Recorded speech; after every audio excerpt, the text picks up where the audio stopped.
Watch and burn. Hey everybody! So tonight I am looking to discuss Rage Against the Machine's 1992 self-titled debut album, Rage Against the Machine.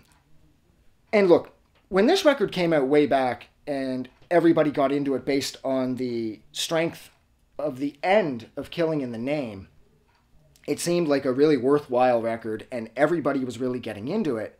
And I got into it as well because, I mean, fuck you, I won't do what you tell me. That was exactly how I was feeling at this point, being a rebellious 12-year-old who was completely out of control. Anyways, it was an amazing sort of siren call. It like lit the kids up and everything, and we were all supercharged to hear more from Rage Against the Machine. And inevitably somebody bought the record or the cassette at this point, and nobody was buying CDs really yet because they still cost an arm and a leg.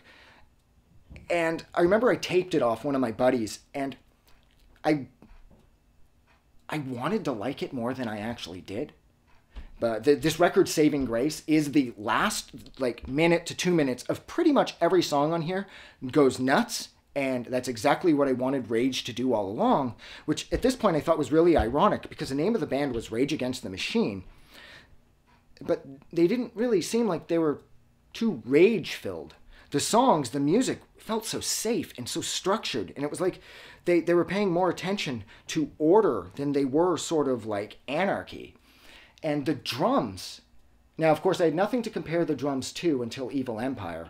I'm saying all of this mainly based off the strength of Evil Empire as well as the Battle of Los Angeles. The drums on here are small and restrained and they feel almost scared. The guitars are too safe, the production's too clean, because Evil Empire would come out and the drums would have so much thump, the bass would be huge, the guitars would be gritty and kind of have this Led Zeppelin thing going on. And none of that is present on this album. And I understand that it's a band's debut, so they've got to work out some of the kinks. I get that. But these songs are just way too long. Like, I love the end of Freedom. Freedom's fucking nuts when Zack's like, Freedom! And he's fucking screaming it and shit. That's crazy. I love that. The rest of the song's kind of boring. Know Your Enemies, again, at the end, that song just goes off, gets really involved, and I love that. The end of Bullet in the Head's amazing. The end of Killing in the Name, of course, that's like one of the best ends to any song ever written. That's on here, that's amazing too. The end of Take the Power Back is rad as well, but then the rest of Take the Power Back is just sort of there. It's just these songs that's like, they're paying too much attention to form and structure. It's like the band hadn't figured out how to have fun with their music yet, because they definitely figured that out with Evil Empire. The songs are shorter, they're more concise, they have more thump, they're crazier, they're more aggressive sounding. And this record just, I don't know, it just plays it too safe. I mean, and considering how controversial the record cover was, the album cover of the, what's his name, the guy burning himself to protest the Vietnam War. You know, you thought, well, I'm getting into this, because this was right around the time that Body Count had released their debut album, and it was like, you know, Cop Killer was on there, and Bowels of the Devil's on there, KKK Bitch is on there. And so like metal was starting to really kind of come into its own as far as sort of finding its footing in the 90s. Like the 80s metal was Slayer, Metallica, and fucking Maiden and all that shit. That stuff was locked in. And then the 90s didn't really know where it was landing, because metal was out of vogue with the kids because grunge came in, and then sort of hip-hop was definitely starting to make a massive impact.